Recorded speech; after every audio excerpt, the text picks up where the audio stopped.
High Commander Sithx stood on the bridge of the Eternal Dominion and watched the stars drift past the observation windows like scattered diamonds.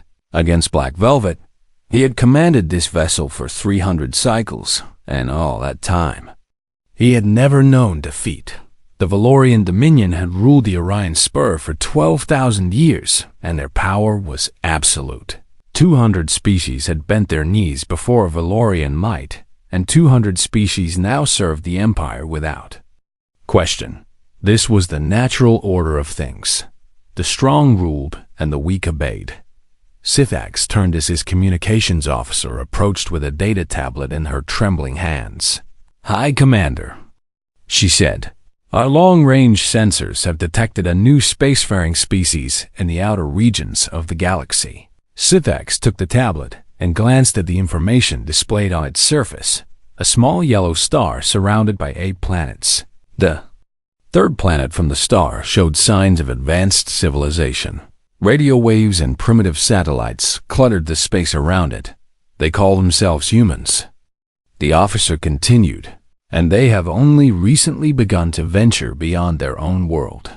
Sithx handed the tablet back with a dismissive wave of his hand. "Another primitive species," he said. How boring. He had seen this story play out. 100 times before, a young species would reach for the stars with hope and ambition in their hearts. Then the Dominion would arrive, and that hope would turn to fear. Fear would turn to submission. Submission would turn to obedience. It was always the same. "Prepare the greeting fleet," Sithx commanded. 3 dreadnoughts should be sufficient to make our intentions clear." The officer bowed and hurried away to carry out his orders. Sithx returned his gaze to the stars and allowed himself a small smile. First contact protocol. Omega was simple and effective. Arrive with overwhelming force. Demonstrate the futility of resistance. Demand tribute and submission. Integrate the new species into the Empire.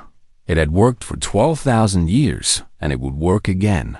The journey to the Sol system took 17 cycles. Sithx spent the time reviewing intelligence reports on the human species. They were carbon-based bipeds with soft skin and fragile bones. Their lifespans were laughably short compared to Valorians. They had no natural weapons like claws or venom. They could not survive in vacuum or extreme temperatures. By every measure, they were weak and unremarkable. The only thing that gave Sithx pause was their history. These creatures had spent most of their existence fighting each other, war after war after war, stretching back to the very beginning of their recorded time. They had invented weapons of terrible power and had actually used them against their own kind.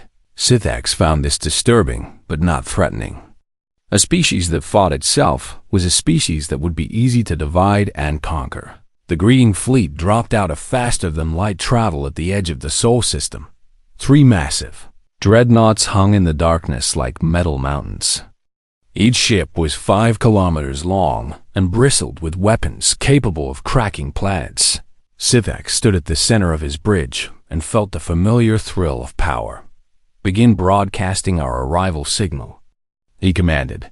"Let them know the Valorian Dominion has come." The signal went out across all frequencies.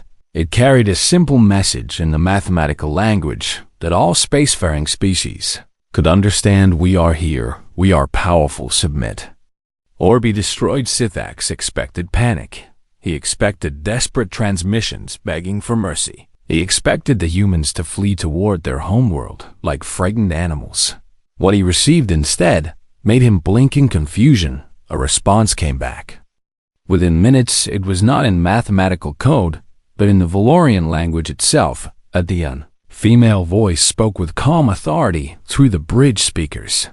"Valorian vessels, you have entered sovereign human space, and you will state your intentions immediately, or you will be considered hostile invaders." Silence fell across the bridge. Every officer turned to stare at the speakers as if they had suddenly grown teeth. How do they know our language?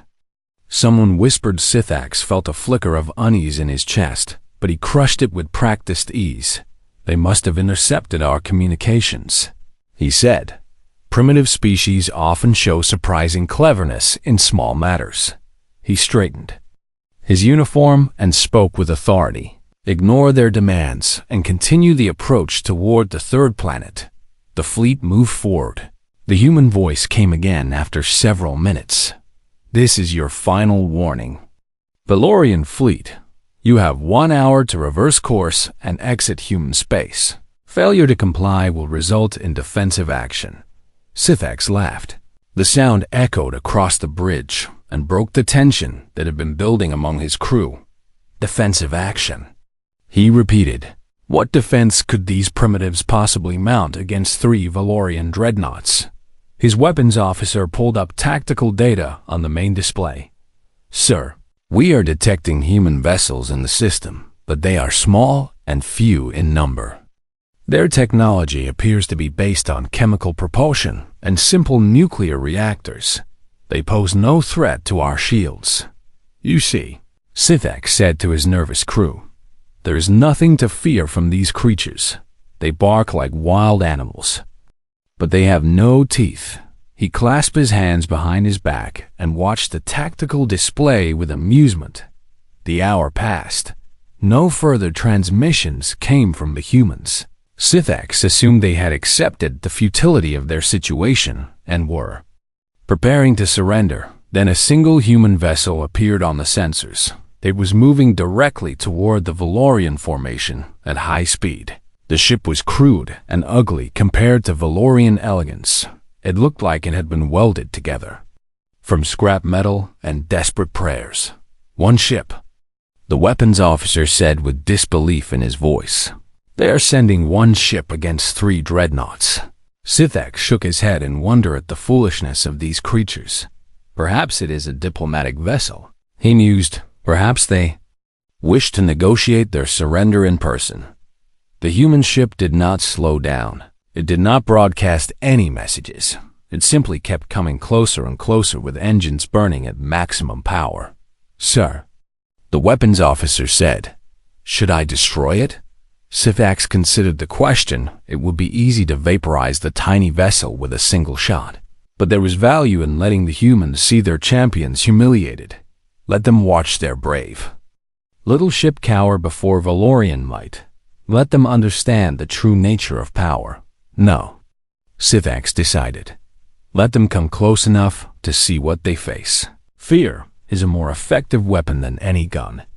The human ship continued its approach, and Sifex continued to smile. He did not yet understand what was coming. He did not yet know that his smile would soon become a scream. He did not yet realize that the galaxy was about to change forever. The Valorian Dominion had ruled for 12,000 years. But 12,000 years of history meant nothing to a species that had been born in blood and raised on war. The humans were coming, and they were not afraid.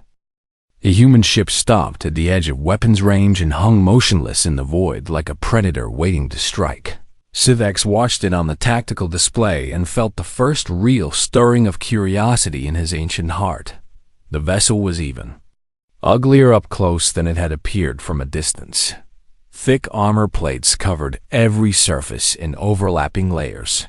The design had no grace or beauty, but there was something purposeful about its construction. This ship had not been built for exploration or diplomacy. This ship had been built for war. Scan the vessel, Sifex ordered. His science officer bent over a console and worked for several moments before looking up with confusion on her face. Sir, the readings are strange, she reported. The ship appears to be carrying almost no life support systems, and the crew compartments are extremely small.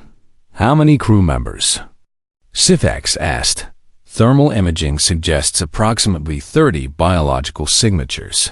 The officer replied, but sir, the mass readings indicate the ship is carrying something very heavy in its cargo base. Before Sifex could respond, the human ship broadcast a final message. The same female voice spoke with the same calm authority. You were warned. Valorians, remember that what happens next is a consequence of your own choices. The channel went dead, and then the human ship began to move.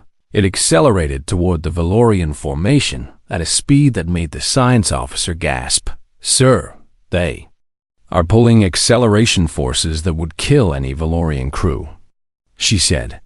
"The humans inside that ship must be experiencing forces that would turn their bodies to pulp." Sithax felt the first cold finger of fear touch his spine. "Weapons officer," he said slowly, "destroy that ship. The forward batteries of the Eternal Dominion opened fire beams of concentrated energy lanced across the void toward the tiny human vessel. The first shot should have ended the battle before it began, but the human ship twisted at the last moment and the beam passed through empty space. The second shot struck the armored hull and did nothing. The third shot hit the engines, and still the ship kept coming. Impossible. The weapons officer whispered, "Our weapons should be cutting through that armor like water through sand." Sithax gripped the railing of his command platform as understanding began to dawn in his mind. The humans had known they were coming. They had studied Valorian technology. They had built their ship specifically to survive Valorian weapons. This was not a desperate gamble by a primitive species. This was a trap. The human ship opened fire, but it did not fire energy beams or plasma bolts, or any weapon the Valorians had ever seen. Instead, the cargo bay doors flew open, and thousands upon thousands of metal rods poured out into space. Each rod was made of solid tungsten, and each rod was accelerating toward the Valorian fleet at a fraction of the speed of light. Point defense. Sithax screamed. All ships activate point defense systems. The Valorian dreadnoughts had the most advanced defensive systems in the galaxy. Automated weapons that could track and destroy incoming missiles with perfect accuracy. But they had been designed to stop a few dozen projectiles at a time, not thousands, not tens of thousands. The first wave of tungsten rods struck the Eternal Dominion like the fist of an angry god. Sithax was thrown from his feet as the ship shuddered and screamed. Around him, alarms wailed from every direction. Emergency lights flickered and died. Hull breach on decks 7 through 15. Someone shouted, "Shields failing." Another voice cried, "Reactor containment compromised." Sithax pulled himself up using the command railing and stared at the tactical display in horror. The screen showed the forward section of his ship riddled with holes. Atmosphere was venting from 100 wounds, and the tungsten rods were still coming. He looked at the other dreadnoughts and saw they were faring no better. The Crimson Victory had lost its entire weapons array in the first seconds of the attack. The Dominion's wrath was spinning out of control with fires burning across its hull, and the human ship was still firing, still accelerating, still coming closer. "Return fire," Sithax commanded with desperation in his voice. "All weapons focus on that ship and destroy it now." Every gun that still functioned turned toward the human vessel and unleashed destruction. This time, the shots found their mark. The human ship's armor finally gave way under the concentrated assault. Sithax watched as atmosphere began to vent from the enemy vessel. He saw explosions ripple across its surface. He saw the engines flicker and die. But the ship did not stop even as it was being torn apart. The human vessel continued on its collision course with the Eternal Dominion, and it continued to fire. The second wave of tungsten rods was smaller than the first, but it struck with devastating precision. Every rod was aimed at the same point on the dreadnought's hull.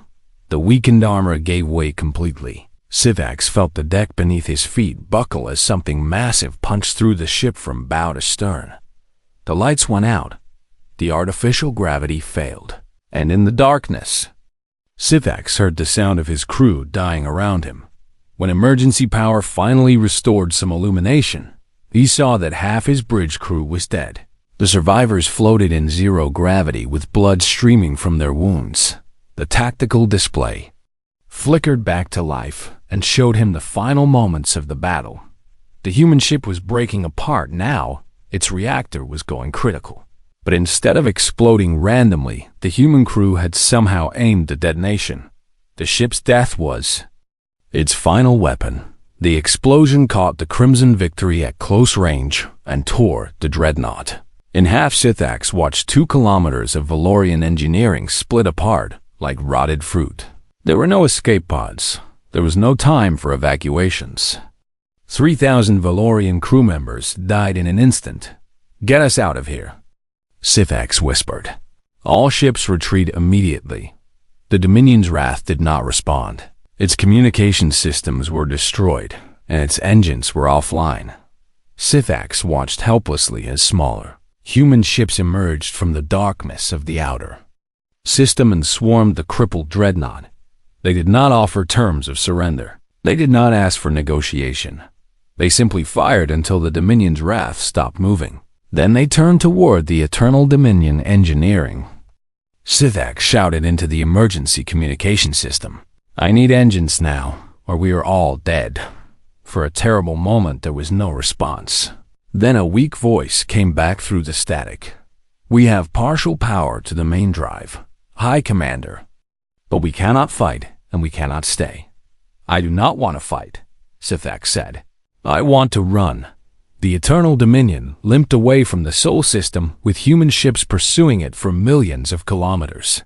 When they finally broke away and jumped to faster-than-light travel, Sithax collapsed into his command chair and tried to understand what had just happened. 3 dreadnoughts, the pride of the Valorian fleet, defeated by a single ship crewed by 30 humans who had chosen to die rather than retreat. Sithax looked at his shaking hands and realized something that would haunt him for the rest of his very long life. The humans had not fought like warriors. They had fought like something else entirely.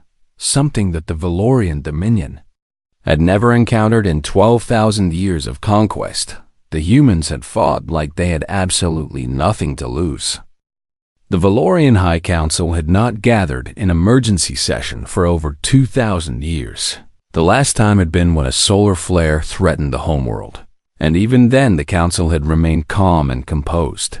But now there was no calm to be found in the great chamber. Fear hung in the air like poison smoke. The 12 supreme rulers of the Dominion sat in their ancient chairs and listened as High Commander Sithax delivered his report. His voice was steady, but his hands trembled as he described the battle. 2 dreadnoughts destroyed, he said, 1 crippled beyond repair, and 4,000 of our finest warriors dead. All of this caused by a single human vessel with a crew of 30. Councillor Verith rose from her seat with fury burning in her eyes. "How is this possible?" she demanded.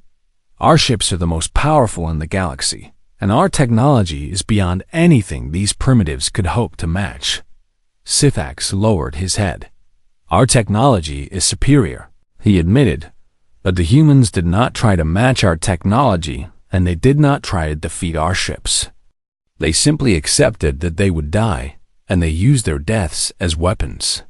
The council fell silent. In Valorian culture, death was something to be avoided at all costs. Their species lived for thousands of years, and every life was considered precious beyond measure. The idea of deliberately sacrificing oneself in battle was not just strange to them. It was incomprehensible. "Show us the human ship's internal recordings." Councillor Draxus ordered. Sithax hesitated. "Councillor, I must warn you that the images are disturbing." "Show us," Draxus repeated. The central display flickered to life and showed footage recovered from the wreckage of the human vessel 30. Humans sat strapped into their acceleration couches.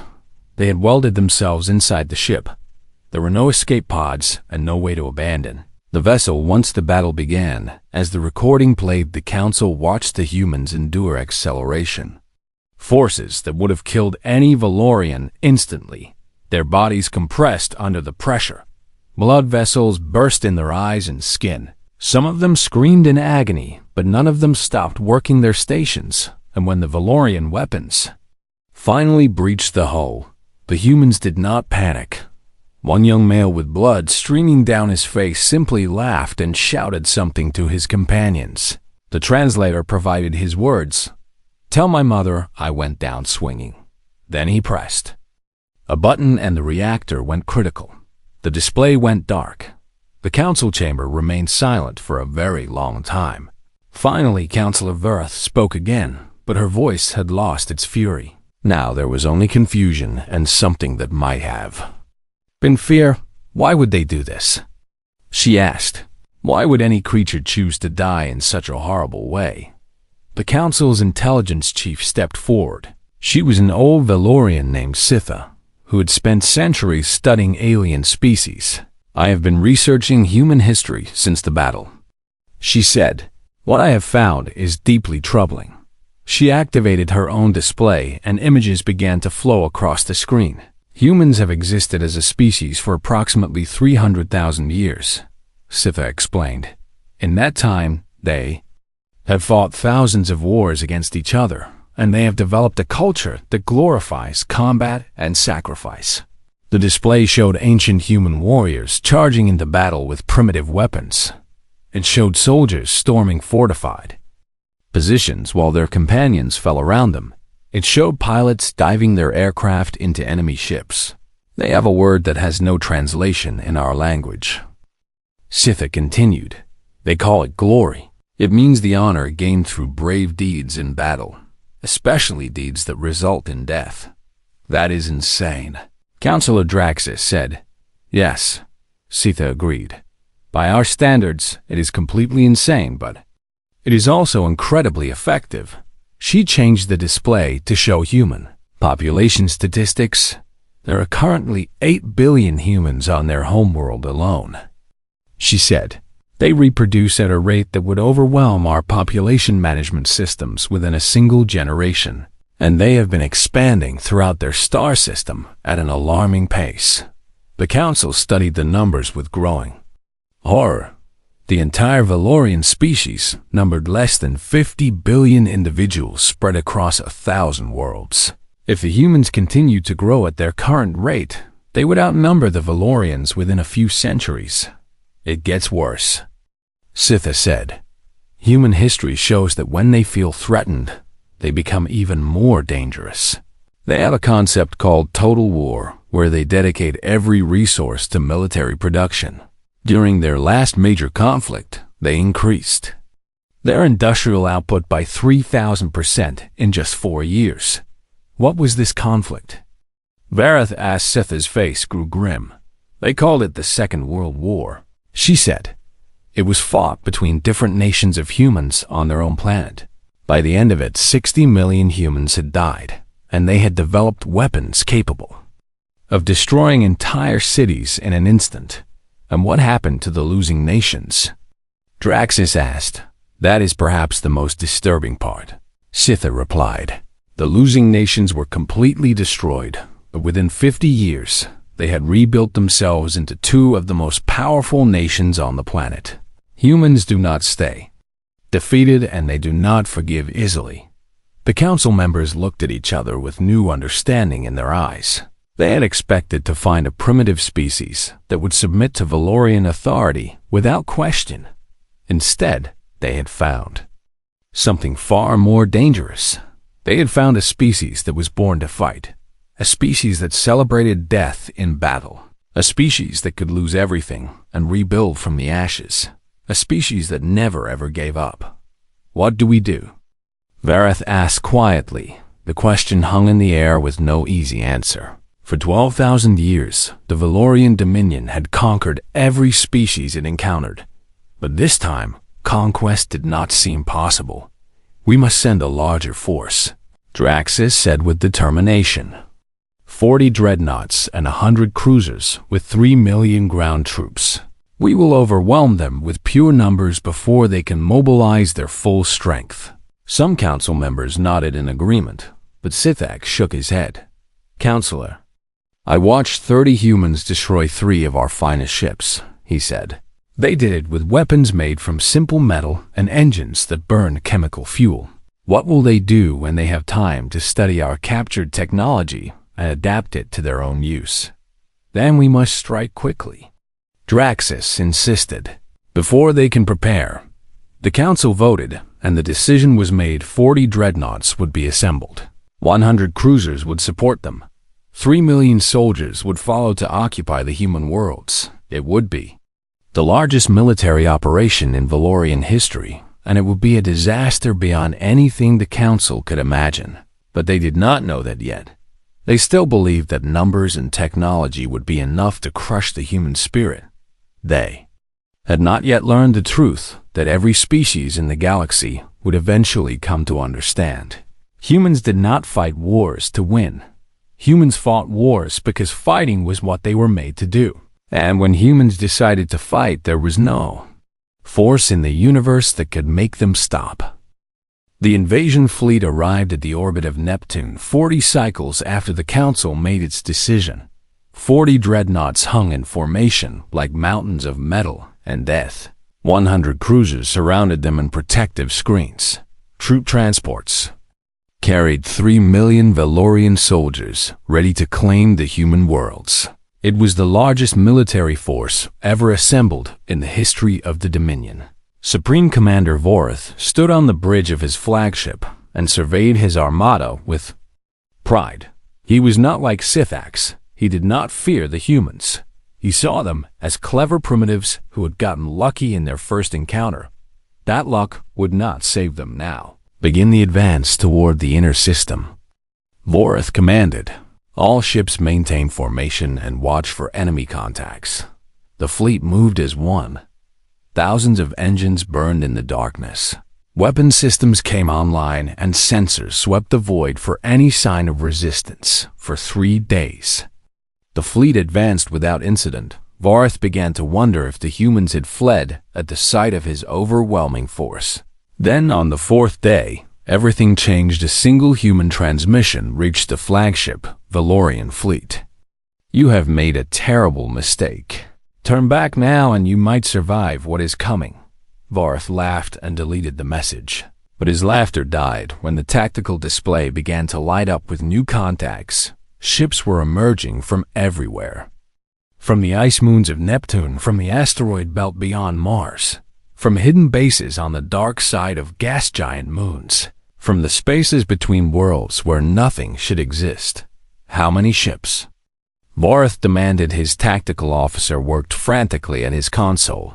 "Sir, we are detecting over 800 human vessels, and the numbers are still climbing." Vorith felt his confidence waver for the first time. 800 ships. The humans had built an entire fleet in the time since the first battle. But the ships were small and crude compared to Valorian dreadnoughts. Surely quantity could not overcome quality. All ships prepare for combat. Vorith ordered. Focus fire on the largest enemy vessels first. The Battle of Neptune began with fire and fury. Valorian energy weapons lashed out at the approaching human fleet. Human ships exploded by the dozens in the opening seconds. But the humans did not retreat. They did not scatter. They simply kept coming. And they brought weapons that the Valorians had never seen before. The first wave of human missiles struck the dreadnought. Eternal victory, and punched through its shields like they did not exist. Vorith watched in shock as the massive ship broke apart under the assault. What were those weapons? He shouted, "Unknown warheads, sir," his science officer reported. They appear to be using some form of nuclear-shaped charge that focuses all the explosive force in a single direction. The humans had studied the wreckage from the first battle. They had learned the weaknesses of Valorian shields, and they had built weapons specifically designed to exploit those weaknesses. The second dreadnought fell within minutes, then the third. Then the fourth boarded his ships to spread out and engage the humans at close range where their superior firepower could make a difference. It was exactly what the humans wanted. At close range, the human ships became even more dangerous. Their crews refused to retreat even when their vessels were crippled and burning. Vorith watched in horror as a human destroyer rammed itself directly into the engine section of a Valorian cruiser. Both ships exploded in a ball of nuclear fire. But there was always another human ship ready to take its place, and another and another. "Sir, we are receiving transmissions from the human vessels," the communications officer reported. "What are they saying?" Vorith asked. The officer listened to his earpiece with a pale face. They are singing, sir. Singing. Yes, sir. Some of them are singing songs about death and glory. Others are transmitting final messages to their families. One pilot keeps screaming that he will see his enemies in hell. Vorith did not understand what hell meant, but he understood the tone of the human voices. These were not warriors fighting because they had been ordered to fight. These were warriors who wanted to fight, who loved to fight, who would rather die fighting than live in peace. By the end of the first day, the Valorian fleet had lost 12 dreadnoughts and 30 cruisers. The humans had lost over 300 ships, but they did not care. Reinforcements kept arriving from the inner system. Fresh crews replaced the fallen. New weapons were deployed against Valorian defenses. The second day was worse. Vorith watched helplessly as his proud armada was torn apart piece by piece. The humans had developed new tactics overnight. They attacked in waves that drew Valorian fire away from their main forces. They used suicide ships loaded with explosives to break through defensive formations. They boarded crippled Valorian vessels and fought hand-to-hand in the corridors. The close combat was the most terrifying part. Valorian soldiers were trained warriors with advanced weapons and armor, but the humans fought with a fury that defied all reason. They screamed and laughed as they died. They used their own bodies as shields for their companions. They fought with knives and bare hands when their weapons ran dry. One human soldier was recorded killing 3 Valorians. After both his arms had been severed, he used his teeth by the 5th day. Vorith knew the battle was lost. Half his dreadnoughts were destroyed or crippled. 2/3 of his cruisers were gone. Nearly 1 million Valorian soldiers were dead, and the humans showed no signs of slowing down. Order the retreat. Vorith said quietly, all ships fall back to the system edge and prepare for faster-than-light jump. The surviving ships tried to flee, but the humans pursued them. For 6 light hours the chase continued. Human ships fired at the retreating Valorians until their weapons ran empty. Only when the battered remnants of the invasion fleet finally jumped to safety did the pursuit end. Vorith sat alone in his quarters and tried to understand what had happened. He had brought the mightiest fleet in Valorian history. He had commanded 3 million warriors and 40 dreadnoughts, and he had been defeated by creatures who lived for less than a century and built ships from welded metal. There was a knock at his door. Enter, he said. His first officer stepped inside with a strange expression on his face. Sir, we intercepted a final transmission from the human fleet as we retreated. What did it say? Vorith asked. The officer swallowed hard. It was the same female voice from the original warning, sir. She said that this was their mercy. She said that if we come back, they will follow us home. Vorith closed his eyes. For the first time in his very long life, he understood what it meant to be truly afraid. He had faced the humans in battle, and now all he could do was pray that they would not come for revenge. The Valorian High Council met for the second time in a single year. This time there was no anger in the chamber. There was no talk of revenge or conquest. There was only silence and the weight of impossible defeat. Supreme Commander Vorith stood before the 12 rulers and delivered his report in a voice that had aged 1,000 years in just a few cycles. We lost 23 dreadnoughts, he said, 71 cruisers and over 1 million soldiers. The invasion fleet has been reduced to a fraction of its former strength. No one spoke. No one could find the words. For 12,000 years, the Valorian dominion had been invincible. Now, they had been broken by a species that had only discovered space travel within the last century. Counselor Vareth finally broke the silence. What do we do now? She asked. It was the same question she had asked after the first battle, but this time the answer was very different. Vorith looked at the council with exhaustion in his eyes. We sue for peace, he said. We have no other choice. Peace. Councilor Draxus shouted. You want us to negotiate with those savages. You want us to admit that the mighty Valorian dominion has been defeated by primitives. Yes, Vorith replied simply. because the alternative is extinction. He activated the central display and showed the Council the latest intelligence reports. The humans have been studying our technology. He explained, our captured ships and weapons have given them insights that would have taken them centuries to develop on their own. The display showed human shipyards working at impossible speed. New vessels were being constructed that combined human aggression with Valorian technology. Within 10 years, they will have faster-than-light capability. Voreth continued, within 20 years, they will have a fleet that rivals our own, and they will not forget what we tried to do to them. The Council studied the projections with growing despair. Furthermore, Voreth said, our intelligence suggests that the humans were holding back during the battle. They have weapons they did not use because they considered them too destructive. What kind of weapons? Voreth asked. We believe they have developed antimatter warheads and planet-killing kinetic strikes. Voreth replied, they did not use them because they wanted to defeat us without destroying the environment they need to survive. But if we threaten their existence, they will use everything they have. He paused and looked at each council member in turn. The humans are not like any species we have ever encountered. He said, they do not think in terms of survival or conquest. They think in terms of winning at any cost. If we continue this war, they will pursue us across the galaxy. They will burn their own worlds if it means taking ours with them. They will sacrifice billions of their own people just to ensure that we suffer more than they do.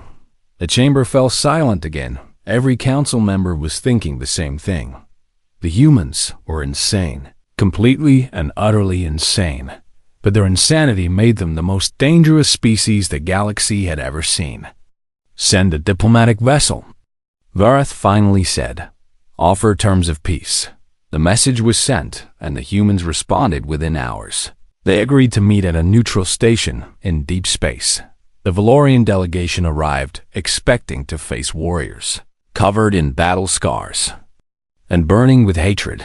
Instead, they found a single elderly human woman waiting for them in the conference room. She was small and frail, with white hair and wrinkled skin. Her eyes were kind, and her smile was warm. She did not look like a warrior. She looked like someone's grandmother. Thank you for coming, she said in perfect Valorian. My name is Ambassador Chun, and I represent the United Earth Coalition.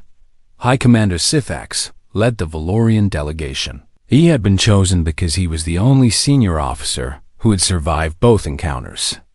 With the humans, he sat across from Ambassador Chun and tried to reconcile her gentle appearance with the horrors he had witnessed. Ambassador, he said carefully, we have come to discuss terms for ending the conflict between our peoples. Of course, Chun replied. Let me make our position clear from the beginning. We do not want your empire. We do not want your worlds. We do not want revenge for the unprovoked attacks you launched against our system. Sithax blinked in surprise. You do not want revenge, he repeated. After everything that has happened, Chine's smile faded slightly. Commander, I have read the reports from both battles. I know how many of your people died. I know how many of my people died to make that happen. She paused, and her eyes grew distant. I also know what my people are capable of when they feel threatened. We have spent our entire history learning to contain the fury that lives inside us. The wars we fought against each other nearly destroyed our civilization more than once. She looked directly at Sithax. We stopped your invasion not because we wanted to kill your people, but because we had no other choice. And we stopped pursuing your fleet because we were afraid of what we would become if we did not. Sithax felt something strange in his chest. It took him a moment to recognize it as respect. You fear your own nature, he said. Every day, Chan admitted. We have accomplished wonderful things when we channel our aggression into exploration and creation. But we have also committed terrible atrocities when we let that aggression control us. She leaned forward. The humans who fought against your fleet were volunteers. Every single one of them chose to die defending our home. That is the power and the curse of our species. We will sacrifice anything for what we believe in. The peace treaty was signed 3 days later. The Valorian Dominion agreed to recognize human sovereignty over the Sol system and all territories within 50 light years. The humans agreed not to expand beyond those boundaries without Valorian consent. Both sides agreed to share technology and establish diplomatic relations. It was the first time in 12,000 years that the Dominion had treated another species as an equal. When the news spread across the galaxy, the response was extraordinary. Species that had been crushed under Valorian rule for millennia began to whisper about the humans. They told stories about the creatures who had refused to submit, who had fought against impossible odds, who had defeated the invincible Dominion on 100 worlds. The oppressed began to hope. They began to believe that freedom was possible. They began to pray to the strange and terrifying species from the unremarkable yellow star. Ambassador Chen returned to Earth as a hero, but she did not celebrate. She sat alone in her garden and looked up at the stars. She knew that the galaxy would never be the same. The humans had announced their presence with blood and fire. They had proven that the age of Valorian dominance was over. But Chen also knew the terrible truth that she had not shared with the Valorians. The humans had not shown mercy at the Battle of Neptune because they were kind. They had shown mercy because they were afraid. Afraid of what they would become if they tasted true conquest. Afraid of the darkness that lived in every human heart. The galaxy now looked to humanity with hope and fear. They prayed that humans would use their power wisely. They prayed that humans would remain merciful. And they prayed most fervently that they would never give humanity a reason to unleash the full fury of their nature. Because deep down, every species in the galaxy understood the same truth. The humans had won not because they were stronger or smarter or more advanced. They had won because they were willing to do whatever it took to survive. And that made them the most dangerous creatures the universe had ever known. The stars watched in silence as a new era began. An era shaped by a species born in blood and raised on war. An era where the galaxy would learn to live alongside the humans, or learn to fear them forever.